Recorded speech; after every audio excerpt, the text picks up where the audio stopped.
The Sega Neptune was insane! Sega have generally always been known for their huge amount of innovation and have brought masses of consoles to the market, with them even at some points managing to take that coveted top spot from Nintendo. Even the Dreamcast at one point was the most powerful console available for consumers to buy.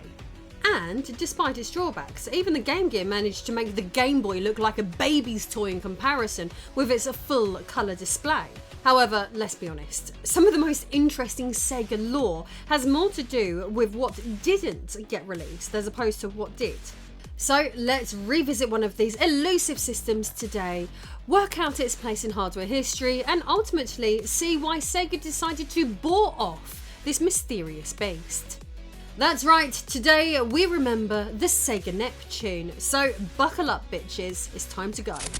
Right, let's set the scene, shall we? It's the early to mid 1990s, the 16-bit console war is raging on between Sega and Nintendo, and the Sony PlayStation is looming just off in the horizon, about to change the gaming industry forever. In fact, calling this period in time significant is a bloody understatement, with everything that was happening simultaneously then. In fact, you also have to remember that the Sony PlayStation wasn't the only threat, because there was also other contenders that were showing up to the party as well, including the Atari Jaguar, the 3DO, the Amiga CD32, the FM Towns Marty, and the PCFX, just to name a few. I mean, all of those guys ultimately buckled, but at least they made it to market. So with all that said, let's take our focus back to one of the more successful contenders within that console war. Sega. Sega were making a massive impact with their Mega Drive and would clearly be weighing up their options going into the next generation. Even in the 16-bit era, CD technology was clearly a thing, so the first obvious idea would be a CD add-on for the Mega Drive, the Sega Mega CD. This enabled it to play CD games and added hardware features like a faster CPU, enhanced graphics, sprite scaling and rotation, and the ability to play audio CDs and CD plus G discs. The Sega Mega CD was released really early in Japan, like as early as December of 1991. It was mostly there to compete with the PC Engine CD-ROM system rather than to usher in a new generation of gaming. So let's fast forward the clock now to 1994. So the Mega CD, or the Sega CD as it was called in America, was eventually deemed a flop. The at the time Sega of America president Tom Kalinske attributed the lack of popularity with the high price. So to combat this, he ended up bundling a load more games with the device in the US and the UK. But sadly, the CD-based add-on never achieved the intended impact, so the question was, what next? Well, past this point, competitive pricing became a key consideration for Sega of America regarding hardware decisions. In fact, something else that they took a very strong note of was the fact that a fair few of those 32-bit systems weren't actually performing very well at all, and part of that was also down to their insane price points. Speaking of which, here is a very interesting note to back this up. When you take inflation into consideration, the 3DO interactive media player worked out as being 3 times more expensive than the Sony PlayStation 5 on launch day. So no wonder that failed to take off. You can probably understand then why pricing was such a bone of contention for Sega of America. This meant that instead, at the Consumer Electronics Show in November of 1994, Sega would choose to showcase something a little bit different. And this would be a low-cost option for 32-bit gaming, designed to be a cost-effective alternative to the current 32-bit hardware available on the market. The 32X. Sounds good, right?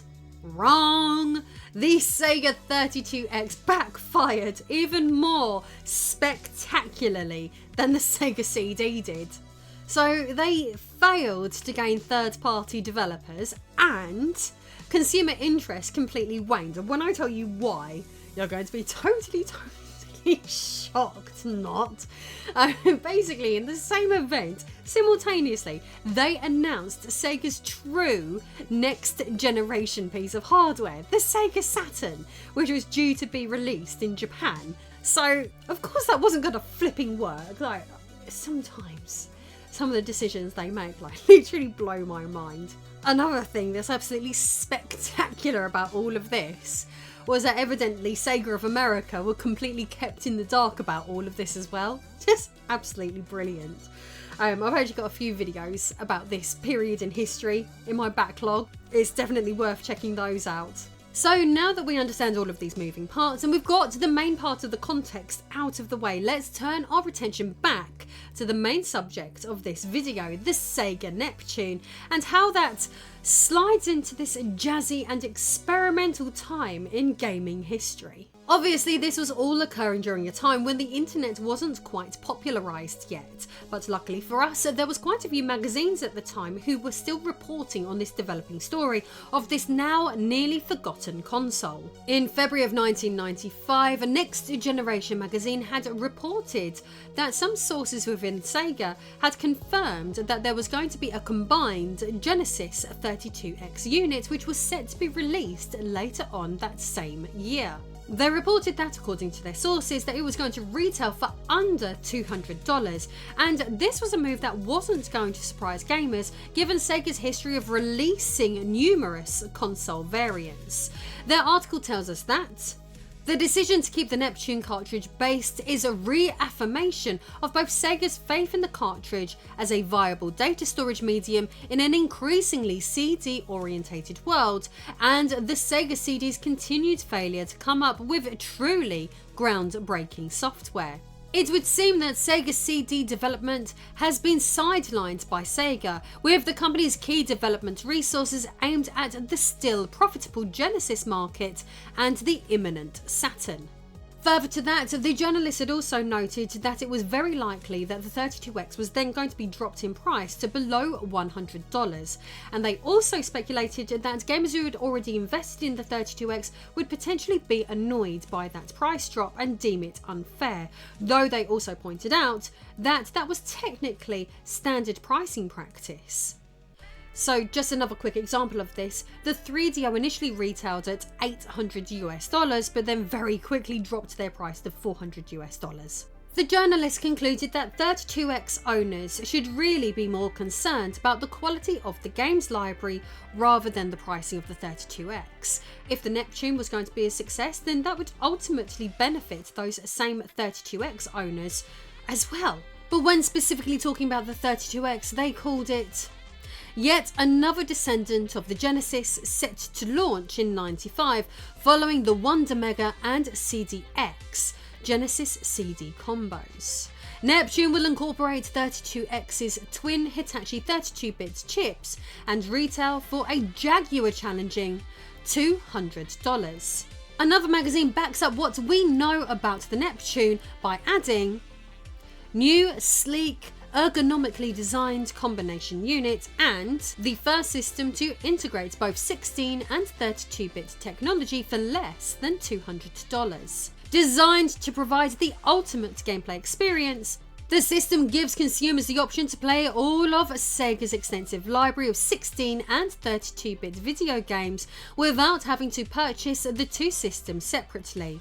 This 2-in-1 package utilises the same raw power as the Genesis and 32X adapter. In addition, with the Sega CD, consumers can play the Sega CD titles, making the Genesis 32X system the first and only 16 and 32-bit plus CD video game platform on the market. The Genesis 32X system will ship early next fall. If you wanted to have some more proof of the Neptune's existence, it even appeared in a product catalogue with its very own barcode. The catalogue advertised it as the Genesis 32X system is a Genesis and 32X adapter combined. Now you can bring home a next generation system that has the same power and game experience as the quarter munching machine at the mall. 40 times faster than 16-bit machines, 32,768 colours, compatible with Genesis controllers. Suggested retail price below $200. It will be Sega CD compatible, supported by a strong marketing campaign, and will be available as of winter of 1996. But by as early as January of 1996, the Neptune had already been cancelled, with Next Generation magazine reporting, Sega cans the Neptune, realising the price of the machine would be too close to Saturn to tempt many, and is also wary of diluting the Saturn marketing message. So sadly the Neptune never hit retail, so let's begin to digest why. To fully understand its cancellation, you need to look at console pricing in 1996. The previous year, at a very, very memorable E3 event, Sega of America president Tom Kalinske had taken the stage and announced the Sega Saturn would be retailing at $399. And then, immediately afterwards, Steve Race from the Sony PlayStation brand then took to the stage and announced the Sony PlayStation was going to be retailing at $299. And it was the most epic mic drop of gaming history. Take a look at this. $299.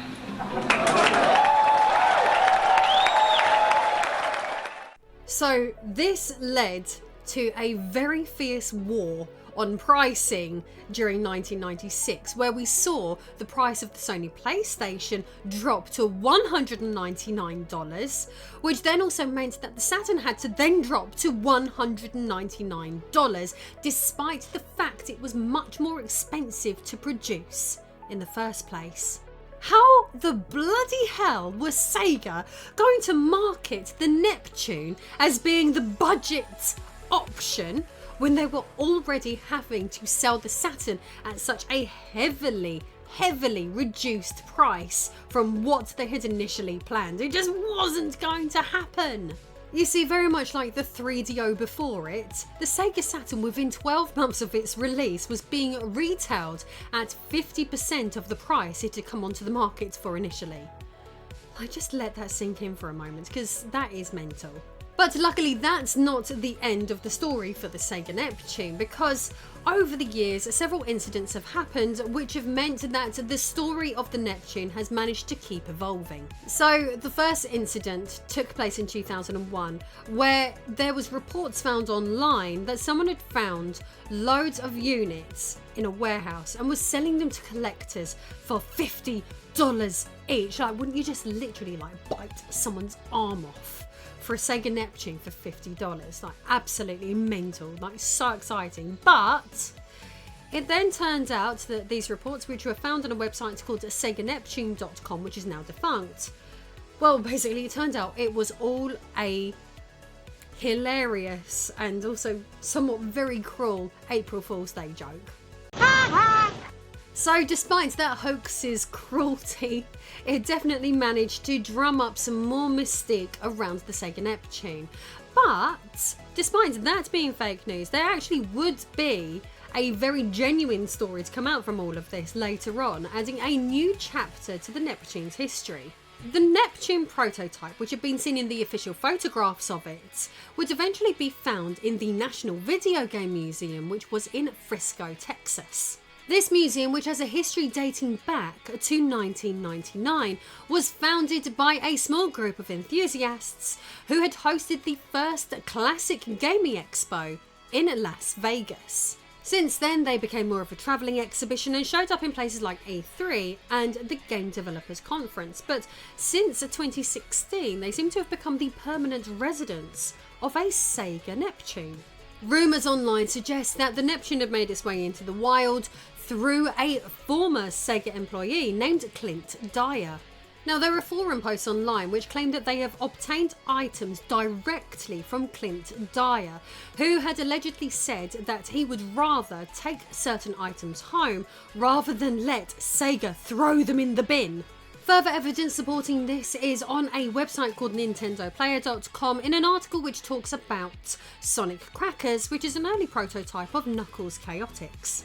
The webpage notes that between 1993 and 1996 that Clint Dyer had worked for Sega's marketing department and therefore supplied screenshots and other media to magazines. That means it's quite possible that the pictures of the Neptune which have been seen in those publications were quite possibly taken by Clint Dyer himself. It also adds that, according to a prototype collector named Adam Harvey, Dyer had a history of picking from the trash while working at Sega.